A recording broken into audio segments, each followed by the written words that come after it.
દેવડા ગામ અને રત્ના બાપા પરમાર પરિવારના હુરાપુરા કહેવાય અને હુરાપુરાને જનની જણ તો ભગત જન અને કા દાતા અને કા સૂર જનની જણ તો ભગત જન કા દાતા અને કા સૂર નહીતર રેજે વાંધણી તારું મત ગુમાવીશ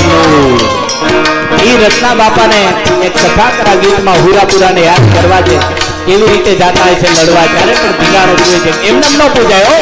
નથી મફતમાં મળતા એના મોંઘા મૂળ ચૂકવવા પડતા બીજા કોઈને યાદ નથી કરતા આ સંતને સુરાપણા નથી મફતમાં મળતા એટલે આપ નાખતા હાલિયા સેવા લડવા મેદાન માથે માંડિયા પલાળ ઘોડા ભૂમે ગમ સામ બેગાડી કાઢીયું બોલી મંડાની કાઢીયું શિવ છોડિયા ડમરી ઉડે માંગલો મેદાન